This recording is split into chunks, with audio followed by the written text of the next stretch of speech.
Welcome everyone. We're going to be in Proverbs chapters 20 and 21 today. And before we get to that, we're going to do a very quick summary. I've been trying to shorten these summaries a little more. But the quick summary starts with the background information. Proverbs is a book written by multiple people, mostly by Solomon. The vast majority of chapters is written by Solomon, but we also see a couple other areas, such as in Proverbs chapter 25, verse 1. These also are Proverbs of Solomon, which the men of Hezekiah, king of Judah, copied.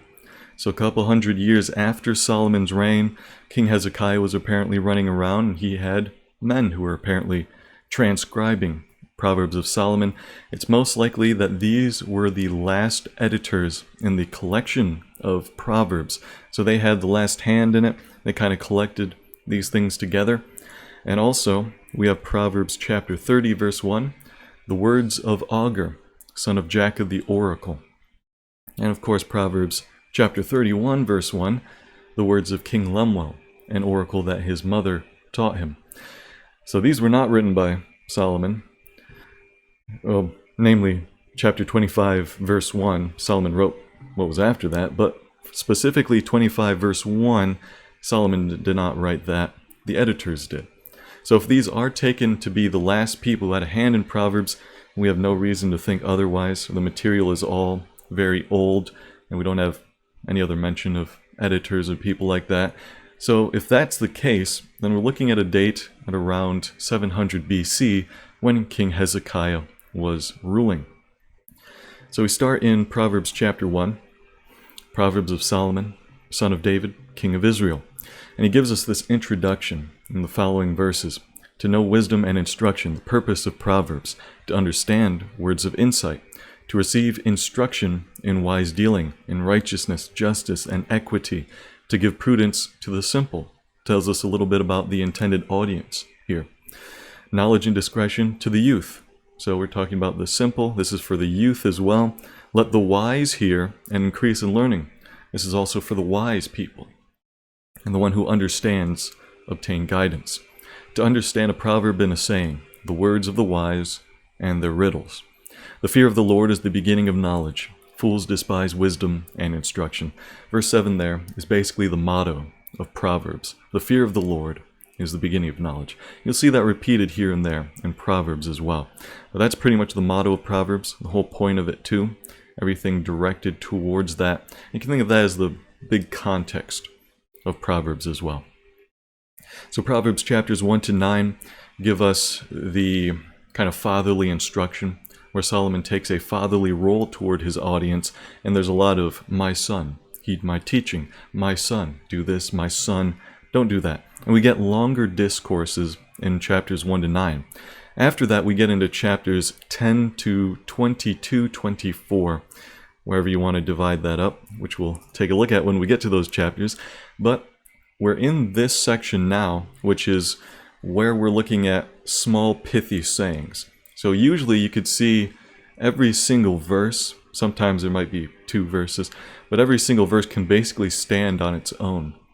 And it's very hard to discern a pattern, very hard to discern any topic kind of going on there. So they're short, pithy sayings, whereas chapters 1 to 9 are still Proverbs, but they're longer discourses. And that's what we're in right now. We're in the shorter, pithy sayings, which we usually think of as Proverbs being. All right, I will remove the reactions now from the other channel. So if you want to be called on to read, you can go to the Bible Study React channel and just react to that message, and you'll be called on to read occasionally.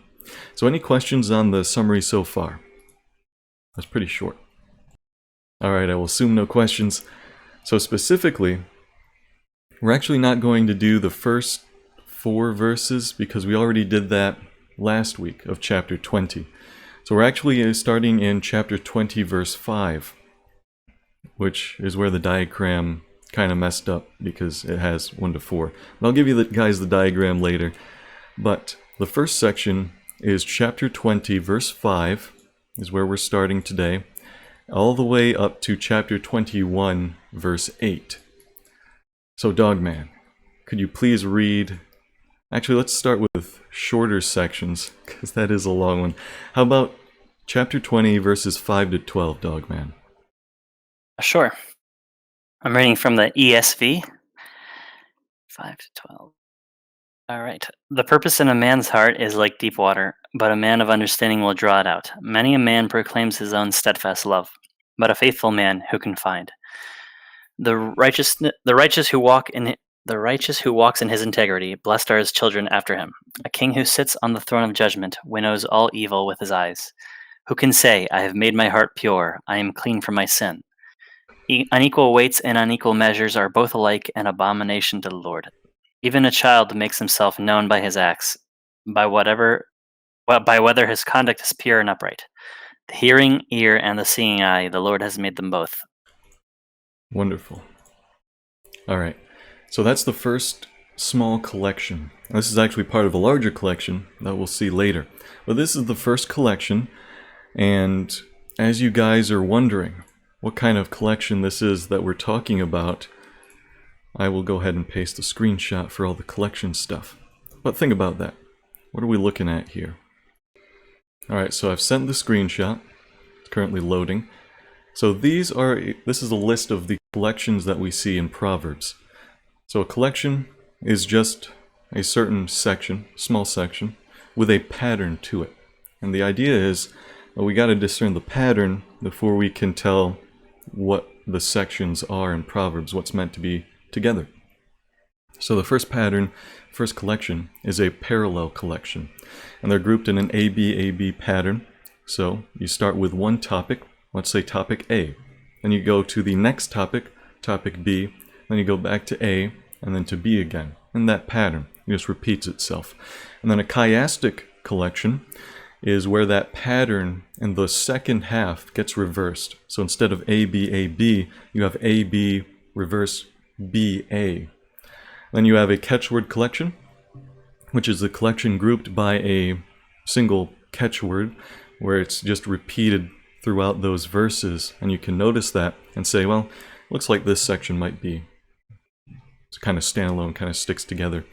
And number 4, you have a thematic collection, which is a collection grouped by a particular theme. So instead of a specific catchword, just kind of a theme that groups it all together. Maybe we're talking about kings, and that whole section kind of stays together. Maybe we're talking about wickedness, and that section kind of works together. Then you have number 5, an inclusio collection, which is basically where you have either a similar word, statement, or theme even, that's bookending at the beginning and at the end of a whole section. So if you start off a section with a specific word or phrase that kind of catches your attention, and then you end that section a few verses later perhaps with the same word phrase, then you're probably looking at an inclusio collection. So those are the options. So yeah, it's verses 5 to 12 of chapter 20. We're not doing 1 to 4 because we covered that last week. It was part of a longer collection. So let me see if I can post that. BibleBot doesn't want to cooperate there. Oh, that's Hebrews. I don't know why I said Hebrews. Proverbs. There we go. Hey Wolf, welcome. We're looking at Proverbs 5 to 12, chapter 20 right now, and we're trying to figure out what kind of collection we're looking at. And I listed the collections in the screenshot above, just those 5 there. Parallel, chiastic, catchword, thematic, and inclusio. We reviewed them already, but hopefully you can look at the screenshot if you have any questions about them. So while you're thinking, while Dogman's typing, we can go ahead, just go through this verse briefly, maybe. So there's a plan in verse 5, and man of understanding, latter part of verse 5. So someone's proclaiming his own loyalty, trustworthy. Verse 7, righteous, integrity. Verse 8, a king who sits on the throne of justice disperses evil. Verse 9, who can say he's cleansed his heart, pure from sin. Differing weights, differing measures, an abomination. Verse 11, it's by deeds that a lad distinguishes himself, pure and right conduct, hearing and seeing eye, whatever that perhaps means.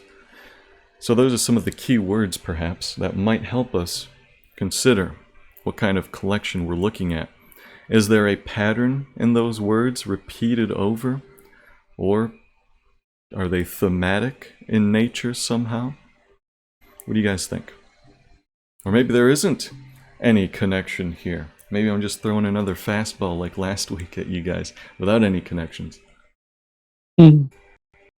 Any ideas, Matt?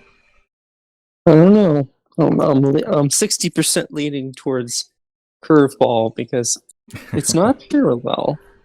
Because verse 5, like, it's interesting the grammar in the NASB sometimes because a plan in the heart of a man is like deep water, but a man of understanding draws it out. The but there, the however, usually is a parallel or contrast, like a wise man pleases the Lord, however, a foolish man, or say, but a foolish man displeases him. Like it would kind of use that but slash however as a contrast, but sometimes it just gets used as a not contrast. I don't know. Anyways, it doesn't. It's not a parallel. The ABBA collection. I would see maybe it as, like, I don't know, not a word thematic kind of thing. Like it's not like about the heart. It's about just, I don't know. Well, I mean, it does say again, verse 9 about the heart. So let me count that. Let's see. I mean, it definitely has a general theme of like understanding, loyalty, trustworthiness, righteousness, integrity. Blessed is the sons after him. King who sits on the throne of justice, disperses evil with his eyes. Who can say, I have cleansed my heart, I'm pure from my sin? So it's kind of like, it seems like the main theme, if I can call it that, would be something along the lines of just general righteousness and integrity and purity of heart. But that's not really how thematic chiasms work. Usually it's just like, if it's a theme, it's more direct. But that would be my only guess, really, because that's all it's talking about in these verses. Yeah, I think you're getting to it. I think all of you are getting to it. And I appreciate that Dogman wrote up an outline for it, because that's the best way to spot a parallel or a chiasm. Because when you have an outline like that, with each verse on a different line, then you can see, okay, is good and bad perhaps repeated in some kind of pattern? But we don't see that. But it's easier to spot with an outline, or to say that we don't have any parallel or chiastic collection here. So I don't think we have a parallel collection or a chiasm here at all. But it's possible we could be looking at a thematic collection. The themes would be some of the ones that Matt already mentioned, as well as discernment. So discernment would be another particular theme here. So we're talking about a man of understanding. That has to do with discernment. We're talking about many man proclaims his own steadfast love, but a faithful man who can find? How do you find a faithful man? With discernment. And we also have verse 8, a king who sits on the throne of judgment. What's he doing? Well, he's discerning. He's discerning justice. And verse 9, who can say, I've made my heart pure, I'm clean from my sin? How do you know that? Or not know that? Well, through discernment. Verse 10, unequal weights, unequal measures, discernment. And verse 11, makes himself known by his acts. How do you know what a child, if his conduct is upright and pure? Well, you tell by his acts through your discernment. And the hearing ear and seeing eye, that's a tough one, but it could be referring to discernment again, where you're hearing with your ear, you're seeing with your eye, you're discerning things with those senses. So that's a possible option. Even then, though, I think you guys are correct in saying you're not too sure, because the theme there isn't very strong. We do have enough there that I think we can say perhaps this is a thematic collection, though, but you shouldn't hold to it too strongly, I don't think. So that's what I would consider that particular collection to be, and the theme that we're looking at. But verse 5, let's take a closer look at that. What does this mean? Purpose in a man's heart is like deep water, but a man of understanding will draw it out. As you're thinking about that, let me make a quick note on what Matt said when we're looking at the but conjunction there. But a man of understanding. Got to be a little careful when you see conjunctions like that, because in the Hebrew, the conjunction there, which is just a vav conjunction, it can also just mean and. So it doesn't have to show contrast. Showing contrast there is actually the translator's interpretation of what we're looking at. So just keep that in mind. That also works with some of the conjunctions in Greek too. When you see but, it could also just mean and. Not all the time, but sometimes. It doesn't mean contrast necessarily. So what does it mean? How would you guys interpret that? Explain it to me. How about we start with this? Is deep water a good thing or a bad thing? Oh, it depends on the context. If you take from the Psalms, for example, where David says, deep cries out to deep, and I mean, even then it's about interpretation, because some people are like talking about that as being fellowship with God or something. Deep cries out unto deep. But he also talks about how he almost drowned in his adversities. So deep water in and of itself is not necessarily bad. In fact, there's a proverb that talks about how, comparing wisdom, how it's like a deep well, I think, if I remember correctly. But let me see. So in this verse, which verse specifically? Let's see. Chapter 20, verse 5. 20 verse, 5, thank you. Okay. So the context is, a plan in the heart of a man is like deep water, but a man of understanding draws it out.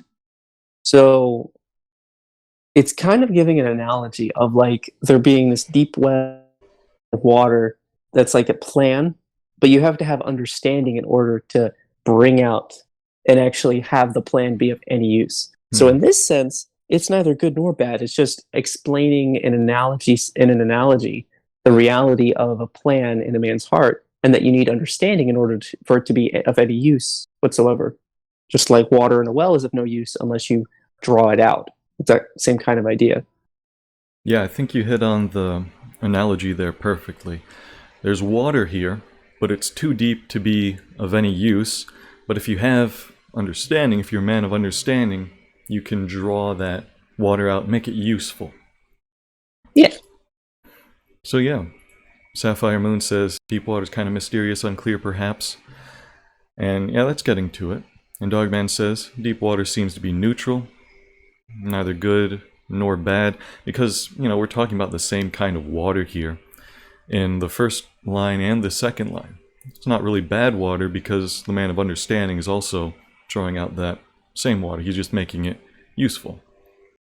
And Faithful Panda says, can be life-saving when falling from a distance, but if you don't know how to swim, deep water can be deadly. So yeah, what kind of deep water are we talking about here? Is it deep water in a well? Is it in an ocean, perhaps? But I do think the well illustration is the best one. So Moon says, as for this verse, I was initially thinking of man's intention not always being clear, but how God knows every man's heart/intentions. That's another interesting thing, because this is where it helps to consider multiple translations. The NASB says plan, a plan in a man's heart, which doesn't quite get at what we're talking about. ESV says purpose. I think that's closer. Other translations say intentions or motivations even. And it seems like that would be the best understanding, the best translation according to the UBS handbook on Proverbs. So yeah, there will be another verse later on in this chapter, Moon, that does talk about man's spirit being the lamp of God, which kind of touches on what you're trying to say there. So it could be a nourishing outlook on deep water. Yeah, certainly could be. So this is where, you know, you have to be thinking. You have to be wondering, what does the author mean here? What kind of illustration is he going for? Or perhaps he's just talking about general deep water. It doesn't have to be water specifically in a well. But yeah, interesting stuff. So any other questions on 5 to 12? Could be on the collection, the theme, or it could just be on that first verse that we looked at. But even if we still stick with the well illustration, it could still be nourishing to you, because that is one of the qualities of water, and perhaps the author meant to touch on that quality. Maybe that's why he used water in the first place, not just water in a well, but water itself too. Water quenches your thirst, it nourishes you, it does a lot of good stuff, especially when you're talking about well water and not seawater. You don't want to be drinking that. Anyway, I'm going to send you guys the diagram. Just ignore the first 4 verses. That shouldn't actually be part of the collection there, even though the line stretches up there. So you can download that and zoom in a lot into it. But you can see that I have this gigantic line starting at verse 5 all the way to chapter 21 verse 8, and I've labeled that as various thematic proverbs / envelope, and we'll see why that is later on. But basically there are certain small connections between these proverbs. There's actually 4 collections, 4 small ones. We looked at the first one, which is a thematic one, and then we'll look at the other ones. There are small connections between those. You'll see the word lamp repeated a number of times, for instance. You'll see a lot of the word plan. You'll see consultation. So that kind of groups all of these 4 sections together, even though they're basically 4 different collections here. So let's look at the next collection, which is verses 13 to 23. And there's also a smaller collection in that one. But 13 to 23, did anyone else react? Anyone else want to read other than Dogman? Get another person on board. Does anyone else hit the, let me see. Anyone else just hit the react? No one else. Okay. Me. All right, Matt. 13 to 23. Okay. I'm going to read from the chat if that's okay. Yeah, so that's fine. Proverbs. It's going to type chapter. Chapter 20, verse, would you say? 13 to 23. Thank you. Okay. I get a drink of water. Yep, Do not love nourish. sleep, or you will... Yes. Do not love sleep, or you will become poor. Open your eyes, and you will be satisfied with food. Bad, bad, says the buyer. But when he goes his way, then he boasts. There is gold and an abundance of jewels, but the lips of knowledge are a more precious thing. Take his garment when he becomes surety for a stranger, and for foreigners, hold him in pledge. Bread obtained by falsehood is sweet to a man, but afterward his mouth will be filled with gravel. Prepare plans by consultation, and make war by wise guidance. He who goes about as a slanderer reveals secrets. Therefore do not associate with gossip. He who curses his father or his mother, his lamp will go out in time of darkness. An inheritance gained hurriedly. I would inject the word hastily there. Gained hastily at the beginning will not be blessed in the end. Do not say, I will repay evil. Wait for the Lord, and he will save you. Differing weights are an abomination to the Lord, and a false scale is not good. That's the end of the reading. Yeah, thanks. And where you said You're welcome. hurriedly, you'd say hastily. The ESV uses hastily, which is a little more readable. Yes. So yeah, this is the next section, verses 13 to 23. What kind of collection are we looking at here, if any at all?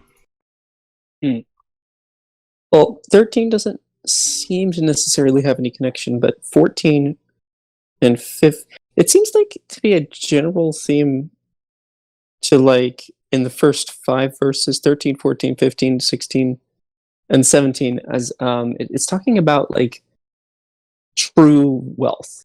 Like, there's a connection there of, like, it talks about first, do not love sleep or you'll become poor. Open your eyes and you'll be sustained with food. Obviously, we know it's not a hyper-literalist translation there. It's not literally opening your eyes. It's talking about, the contrast of sleep, being awake, and working.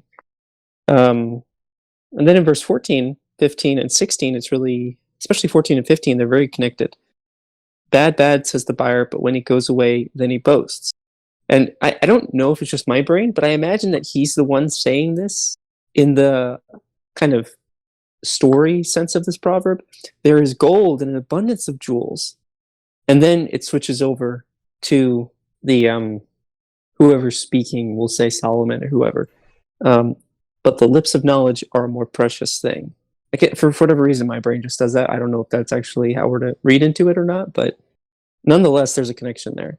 It's comparing the riches of this world, money, with how precious knowledge is. And when Proverbs talks about knowledge, understanding, and wisdom, those are the three pillars based on the fear of the Lord that make up for the entirety of wisdom. They're all different parts of it.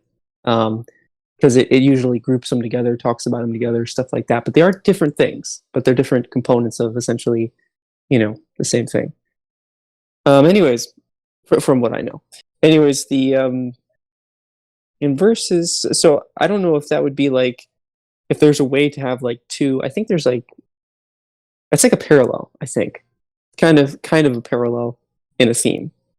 The theme is in verse 14 and 15, it's on money and true riches. And it's contrasting the money of the world and physical wealth with true wealth of knowledge. And my brain will have to think for a bit before I talk anymore. All right. But yeah, you said some good stuff there. So any other ideas? 13 to 23, is there some pattern in this entire section? I forgot to mention verses 16 and 17 are also in that same theme. Verse 16 talks about take his garment when he becomes surety for a stranger, and for a foreigner hold him in pledge. It's still kind of the same idea as verse 13 of like garment, wealth, that kind of general thing. And then 17, bread obtained by falsehood is sweet to a man, but afterwards his mouth will be filled with gravel. So it's I don't have any words for it, but it just seems like 17 to 13 are connected. Yeah. In the same general theme. So you're pointing out the smaller collection that I mentioned was in this larger collection. So the smaller collection is 13 to 17, and Matt actually found this a while back. If you want to, if you have it handy in your mind, you could explain it if you'd like. Oh, wait, let me pull up my Bible. I think I know what you're talking about. Oh. So while he's doing that, I want you guys to look at 13 to 17 and see what kind of collection that is. I'm not throwing a curveball there, but it's actually a collection. Yes. I thought this proverb was familiar for a reason. Yep. That's why I wanted you in the Bible study too. Oh yeah. Verses 13 to 17 I wrote down in my Bible as a thematic chiasm. I'm not spoiling anything for anyone else. Yeah, no one else is talking. So let me see here. Verses 18,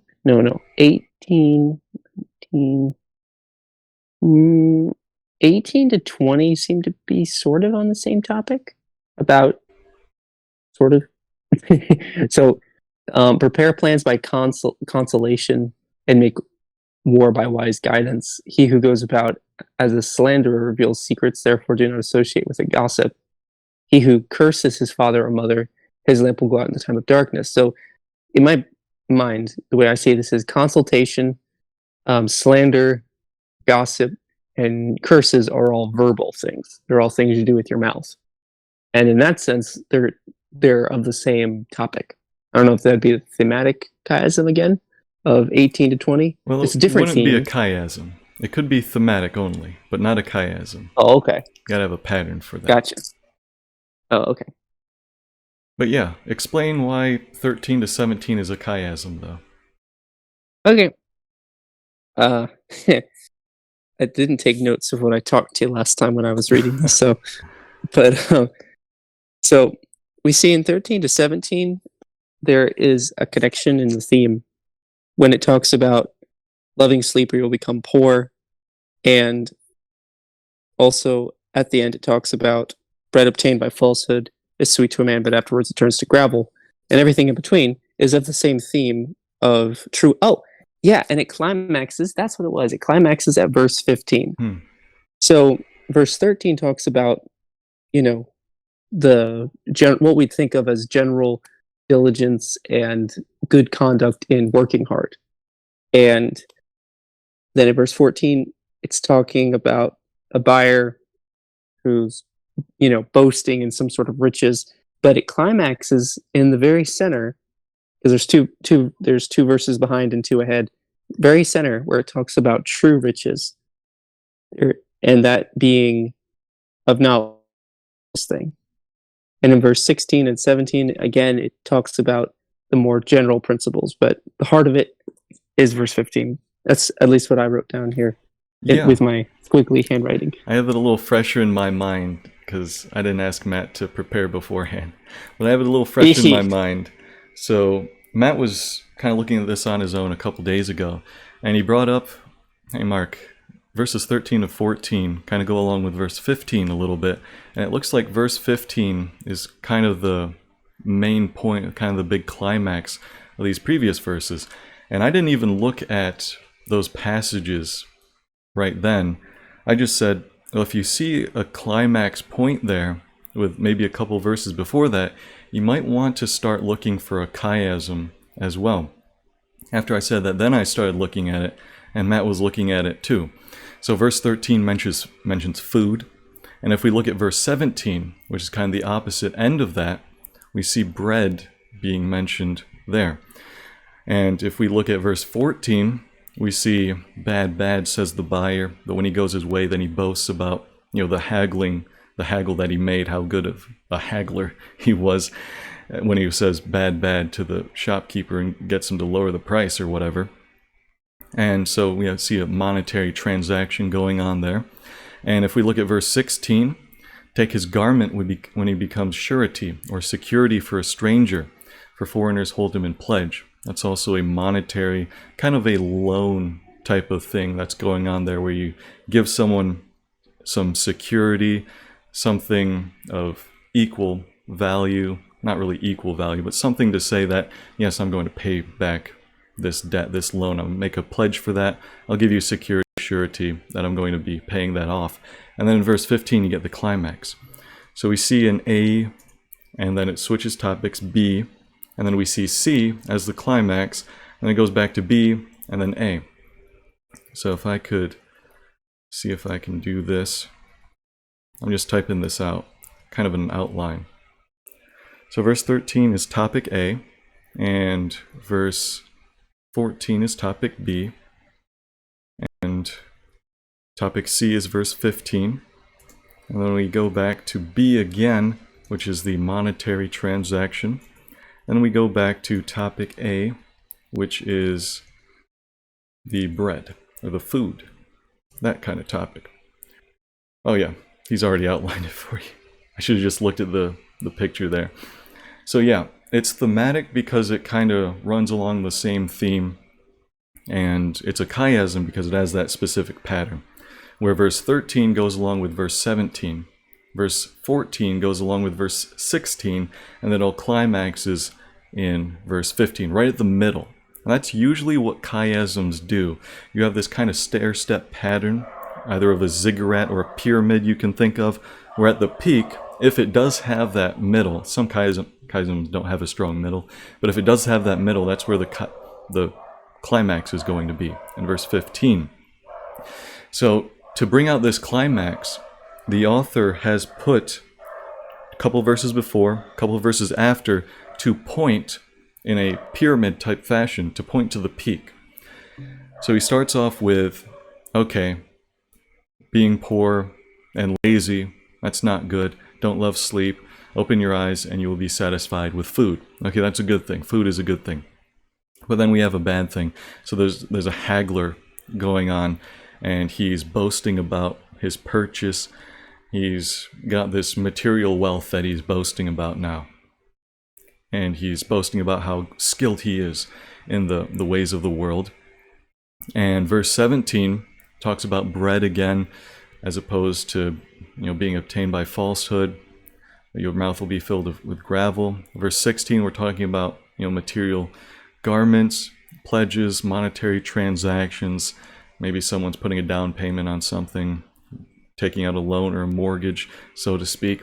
And verse 15 also at the beginning mentions there's gold, an abundance of jewels, but the climax, of course, is, but the lips of knowledge are a more precious thing.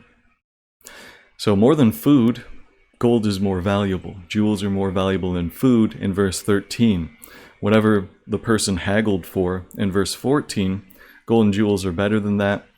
And whatever bread you get in verse 17, gold and jewels is better than that. Verse 18, or verse 17. Yeah, that was verse 17. And then back to verse 15. Even better than gold and jewels is the lips of knowledge. The lips of knowledge, more precious thing. So that's how you would understand that when we look at the whole collection together. So it's not just, these separated little proverbs here and there. And you could say that, yeah, the lips of knowledge are better than food. And you could make that as a logical deduction.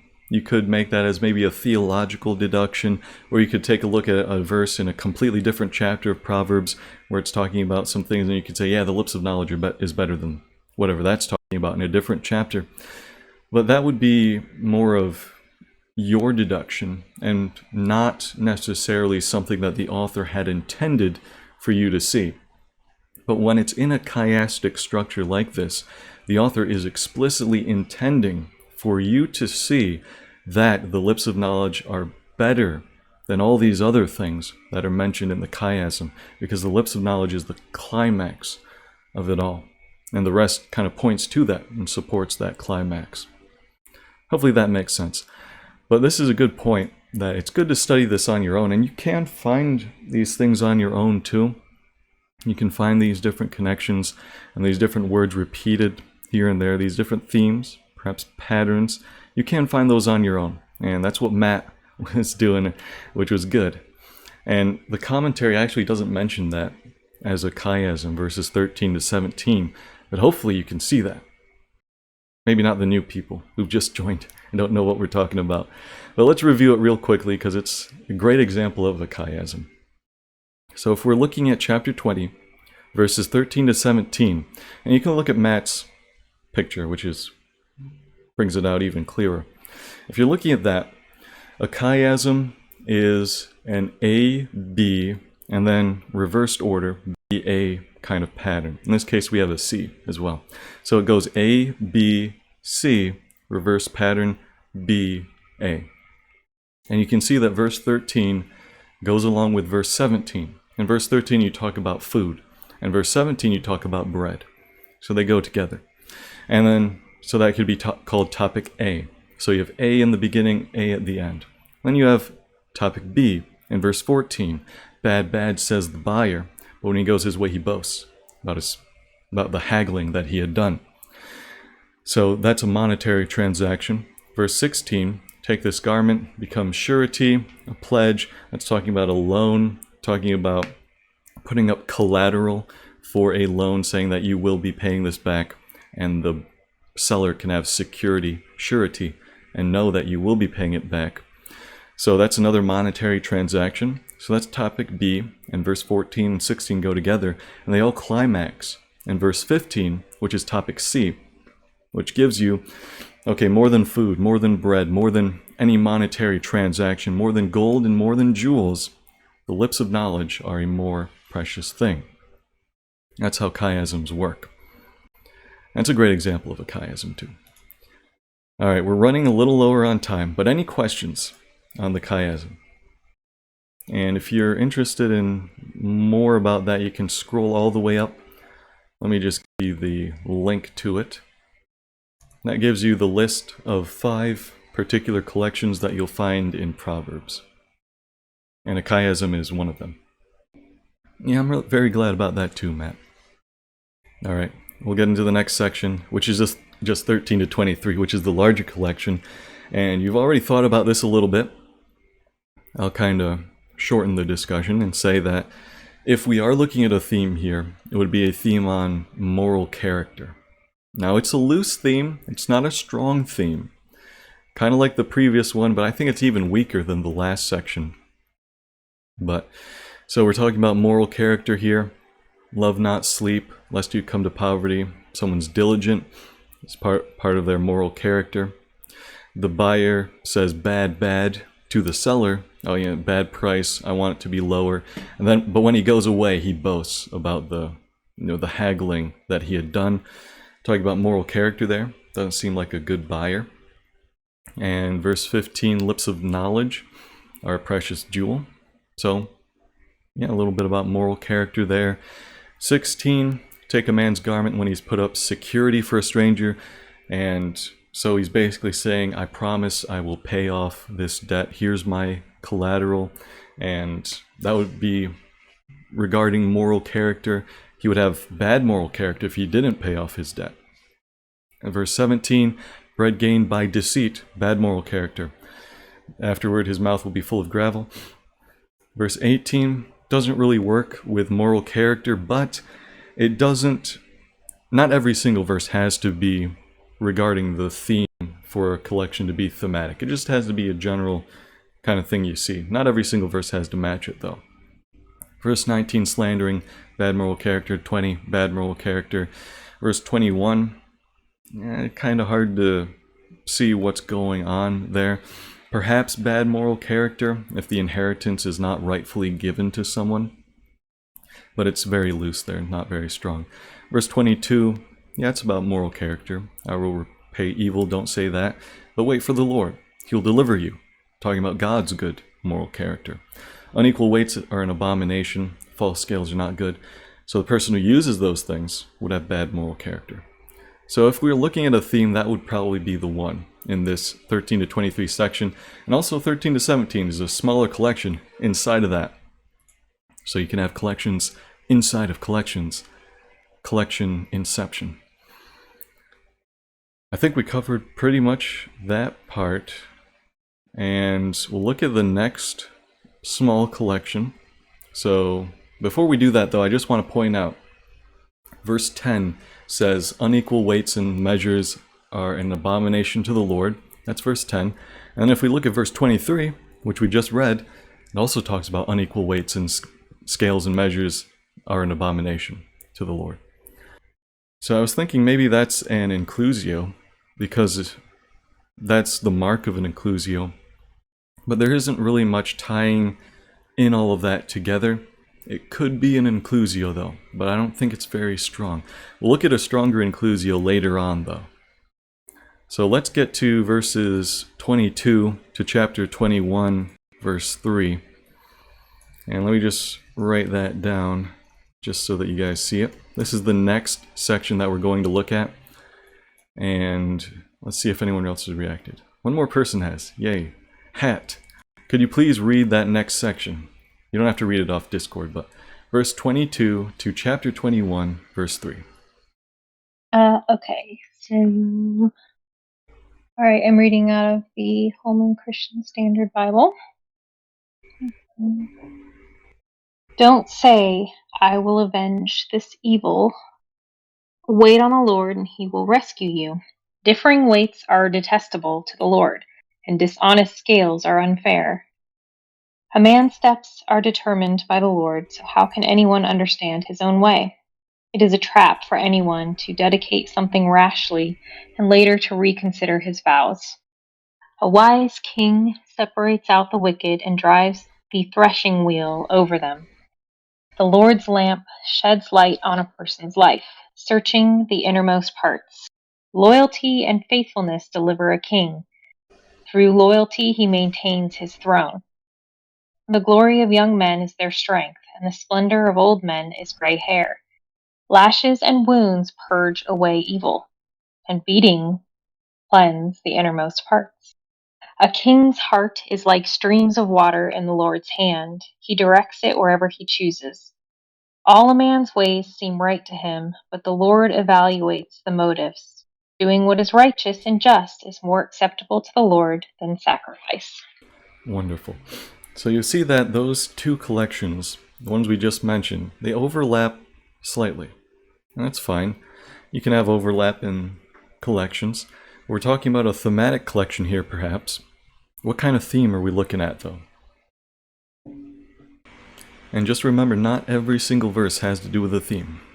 So Roro suggests perhaps we're looking at righteousness in this collection. Yeah, I think that has to do with it. Hat says perhaps morality. Yeah, that has to do with it as well. How about a little more specific? What are the characters in this collection? Who are the people involved? See a general theme. It's kind of interesting. Do not say, I will repay evil. Wait for the Lord, and he will deliver you. So it's a matter, not just of speech, but also of heart, wanting revenge, I suppose. Unequal weights are an abomination to the Lord. So those are both a negative, I suppose, in their initial communication. Don't say, I'll repay evil. Wait for the Lord. I don't know. I'm thinking out loud. That's fine. Moon suggests perhaps we're talking about young versus old. Maybe. Alright, let's take a look at it then. So as you were looking at it, you saw righteousness. You saw some morality going on here. Perhaps there's a young versus old type of thing going on here. So we see waiting for the Lord. He will deliver you. So that's some kind of judgment. That's God doing something. Unequal weights are an abomination to the Lord. False scales are not good. That takes judgment as well. You're judging what is false, what is true, what is right, what is righteous, and moral perhaps. A man's steps are from the Lord. How then can man understand his way? That might have to do with a little bit of discernment, a little bit of judgment, perhaps, but more along the way of we see God's authority here. His steps are from the Lord. Man's steps are. It's a snare to say rashly it's holy and reflect only after making vows. And this is most likely looking at someone making a vow to God and, maybe bring up an object like a rock or a pillar or something, or even a transaction. This is holy. I make this oath to God. And then if he starts changing his mind, he reflects back on it, considers it, well, I really want to do that. Well, it's a trap to him. It's a snare. And that trap and snare would be on God's authority and his judgment. And then we get into verse 26. So we're talking about God before, now we're talking about a king. And this is apparently a good king, because he's winnowing the wicked. He's driving the wheel over them. He's, kind of trying to look for the right illustration. It's like when you got a filter. He's winnowing them out. He's filtering them out. He's filtering the wicked. He's using his authority and his judgment there. Verse 27, a little bit about judgment. Verse 28, could be about judgment, maybe, if we're talking about steadfast love and faithfulness. That's the way he would be judging. So it's not explicitly onto the theme, though. Verse 29's not on that theme, but it doesn't have to be. Verse 30, blows that wound cleanse away evil. That's more judgment. And verse 2, every way of a man is right in his own eyes, but the Lord weighs the heart. So God's authority again. And verse 3 has to do with God's judgment and authority as well, where he's judging between righteousness and justice, and he's judging between that and sacrifice. So that's what I would say the theme would be. Speaking about the king and God's right judgment and authority would probably be the theme if we're looking at one here. And there's a couple of things I want to note here. We mentioned lamp again, and lamp was mentioned earlier. And that's one of the things that ties these four collections together. So if you look at the diagram, I got this gigantic line, but that's divided up into four different collections. And those are grouped together because of these similar, you can almost say catchwords, similar words being repeated, such as abomination, scales, measures, and this one here with lamp. The spirit of man is the lamp of the Lord, searching all his innermost parts. And verse 3 is an interesting one. To do righteousness and justice is more acceptable to the Lord than sacrifice. You probably noticed a cross-reference, perhaps, kind of a parallel to Jesus' words. and to the verse in the Psalms and some other places. So just some interesting stuff. That's for further study if you want to get into that. We unfortunately don't have enough time to do so. But let's go through the next parts pretty quickly. And the next section is verses 4 to 8 of chapter 21. And Dogman. Oh, actually, never mind. Sorry, Dogman. Someone else reacted. Radler, could you please read chapter 21, 4 to 8? Haughtiness of the eyes and pride of heart, the lamp of the wicked are sin. The plans of the diligent only lead to abundance, but all who are hasty only to want. He who makes treasure by a lying tongue is a fleeting vapor and seeker of death. The violence of the wicked will sweep them away, for they refuse to do justice. Crooked is the way of the man and a foreigner, but the pure is upright in his conduct. Wonderful. So you see lamp mentioned again, and this is another thing that groups these four collections together under one big, gigantic collection. And if we're looking at the other places where lamp is mentioned, we see Proverbs chapter 20, verse 20, Proverbs 20, 27, as well as the one we just read, which is Proverbs 21, verse 4. So that just groups these collections together. It's not a huge overall pattern, but you just see these common words and phrases going on. Now, lamp can mean different things in these sections. So, for example, if we look at the first time it's mentioned in verse 20, his lamp will be put out in utter darkness. If we look at verse 27, the spirit of man is the lamp of the Lord, searching all his innermost parts. So that's probably using lamp in a different way than in verse 20, in a more positive manner where God is using this lamp to seek and search through man's innermost parts. Probably not God's innermost parts, but that would be man's innermost parts. And verse 4 in chapter 21, sin is the lamp of the wicked. So he can't see too well anymore. He's got all this sin clouding his judgment.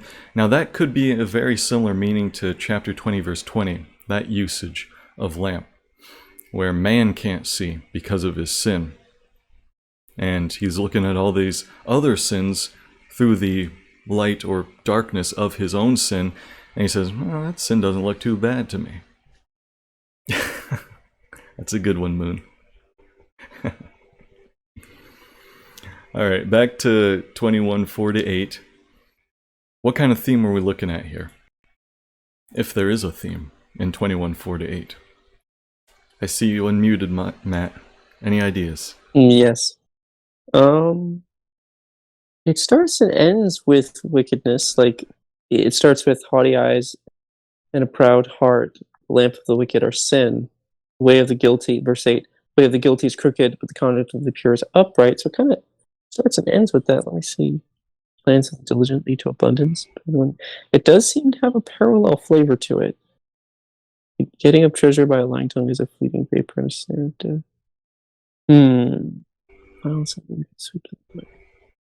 I would say it's a parallel, but it doesn't really seem to be a parallel exactly.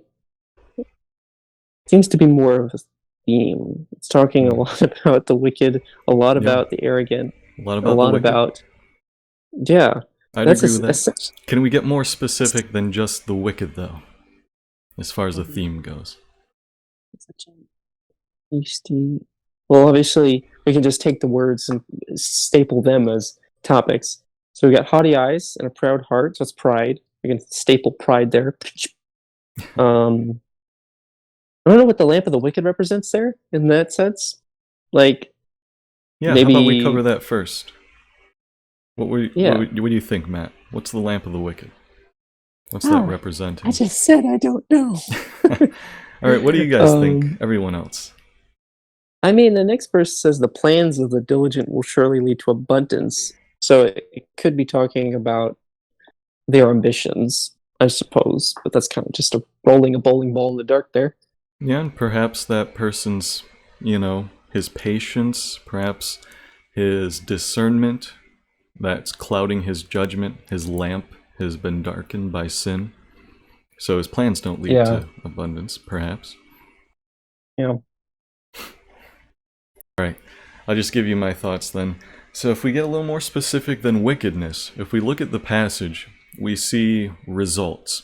So haughty eyes, proud heart, the lamp of the wicked are sin. That's a bit of a result there. The plans of the diligent lead to something, but everyone who's hasty comes only to poverty. That's another result.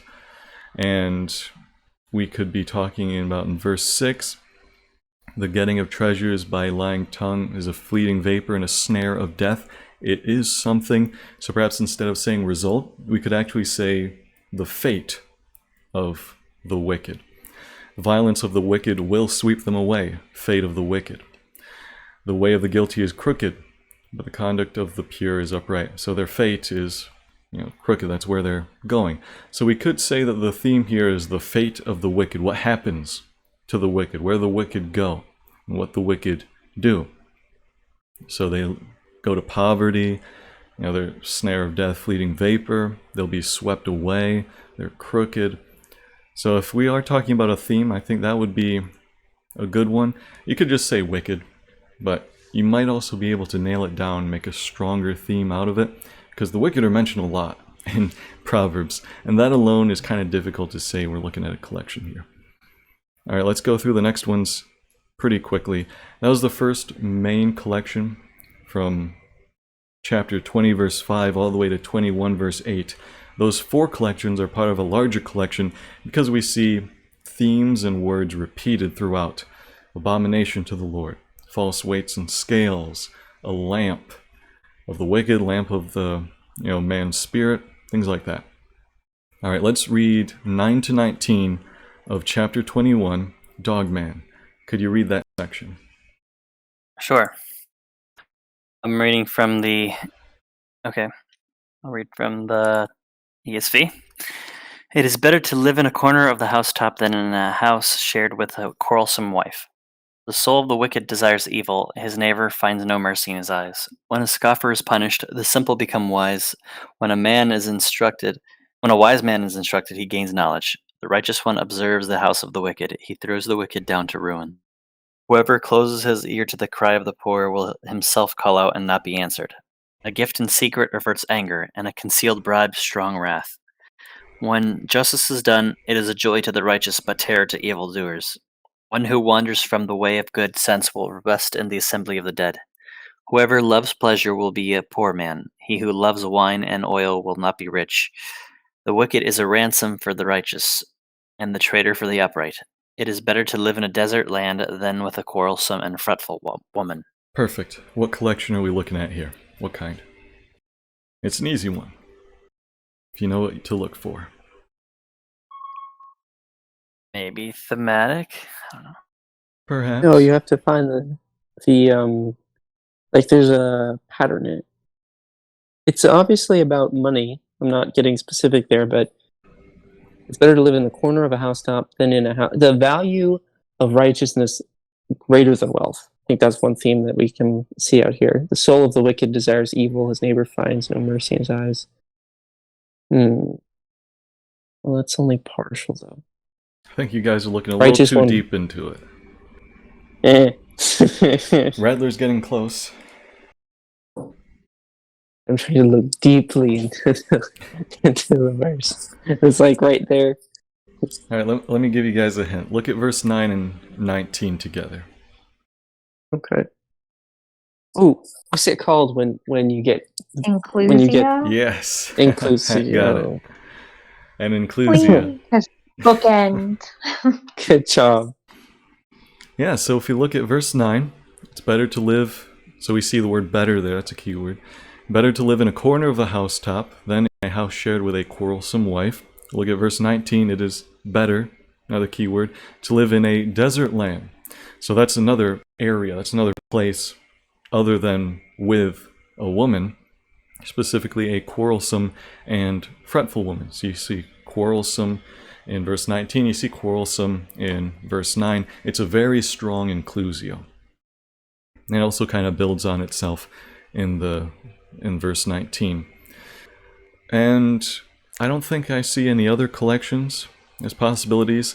Since it is an inclusio, though, you can kind of view it as thematic because everything is in a collection. Everything should be going together, but it's not really a thematic collection. It's more specifically an inclusio, but all of this would build on the inclusio. So, if you look at verse 10, for instance, the soul of the wicked desires evil, his neighbor finds no mercy in his eyes. Taken by itself, you can understand it that way, that's fine. But taken in the context of the inclusio as well, it also brings up the idea of, okay, perhaps we're talking about a wicked wife, a quarrelsome wicked wife who's desiring evil. And, every time you say something bad, see something bad. In this section, when a scoffer is punished, you can think of the quarrelsome wife also as being a scoffer.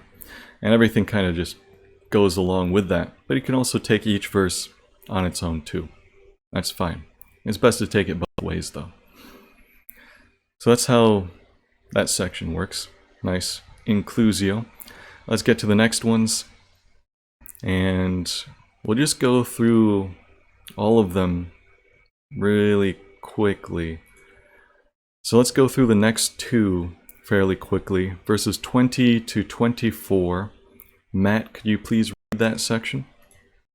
Yes, give me 1 second. I said to check one thing. It'll be right there. Okay. Sorry, which verse again? 20 to 24. I just pasted it. Oh, thank you. Okay. Precious treasure and oil are in a wise man's dwelling, but a foolish man devours it. Whoever pursues righteousness and kindness will find life, righteousness and honor. A wise man scales the city of the mighty and brings down the stronghold in which they trust. Whoever keeps his mouth and his tongue keeps himself out of trouble. Scoffer is the name of the arrogant, haughty man who acts with arrogant pride. All right. We can't discuss this too much, but these are actually two collections. 20 to 22 is one collection. 23 to 24 is another collection. They're both thematic. If you look at the diagram, you can see that. And on your own, later on, you can kind of figure out what theme is there. Might not be a strong theme, though. Okay, let's keep going, though. We got to finish this. So 25 to 31, Radler. Can you please read that section? You said 25, sorry. Yeah, 25 to 31. The craving of a lazy person will kill him, for his hands refuse to work. All day he craves a craving, but the righteous will give and not hold back. The sacrifice of the wicked is an abomination. How much more when he brings it in divisiveness? A false witness will perish, but a man who listens will testify with success. A wicked man is strong in his countenance, but the upright will appoint his path. There is no wisdom nor understanding nor counsel to oppose Yahweh. A horse is prepared for the day of battle, but to Yahweh belongs the victory. Wonderful. So these are four collections. 25 and 26 is a catchword thematic collection. Just to give you a hint, the catchword is coveting or craving. And 27 kind of stands just on its own, all by itself. Individual proverb. 28 and 29, you can think about what kind of theme that could be. And 30, 31, another thematic one. If you're practicing, 30 to 31 is a great, nice, easy one to spot, whatever kind of theme we're looking at there. So any final questions on anything that we looked at? Could be on collections, could be on the meaning of things, it could be just some concluding ideas that you had and you wanted to bring up. I guess I'll just mention, I don't know if anyone else needs this, but one thing is we never separate the academic study of God's Word from the edifying purpose of God's Word. It's one and the same.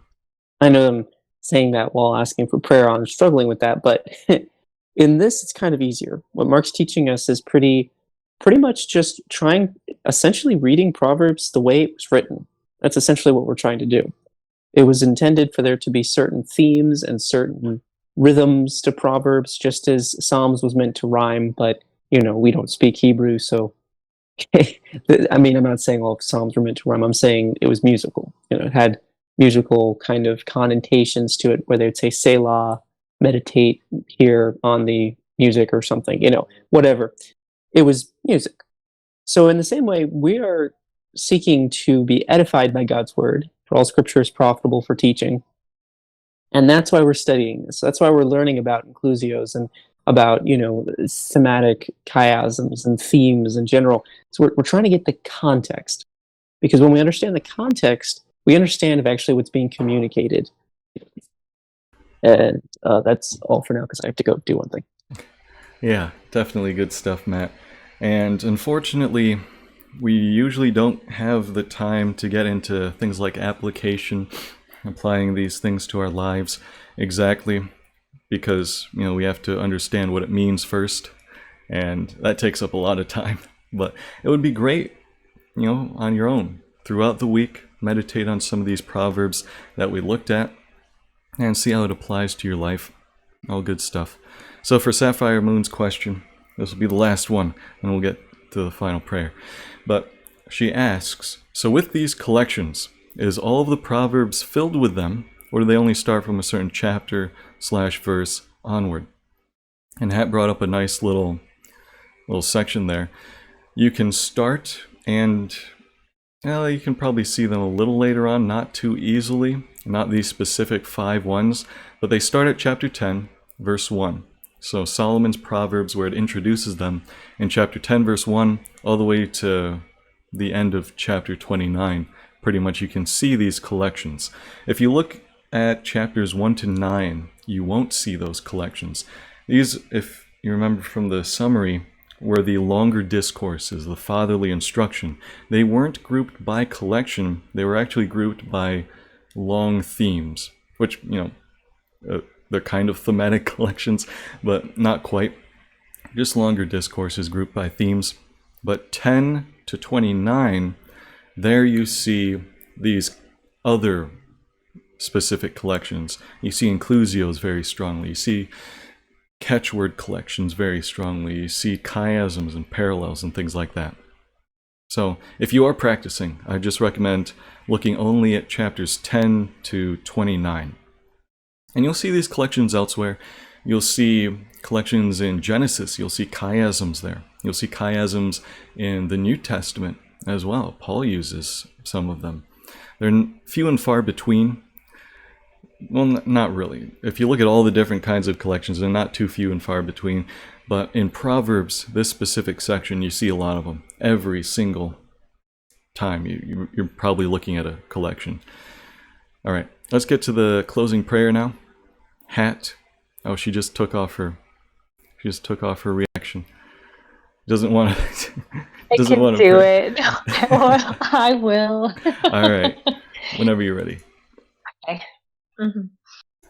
Heavenly Father, thank you for today. Thank you for what we're able to learn about your word and just how very easy it is to understand at points, but then just how rich and deep it gets at other points, and just how we can spend a lifetime, or would really need 5 lifetimes to even start to see everything that your precious word has to offer. Thank you, Lord, for Mark's efforts. And thank you for everybody who came today. And I just pray that everybody has a blessed week. In Jesus' name, amen. Amen. Well, thank you all for being here. Had another great time with you guys. And I hope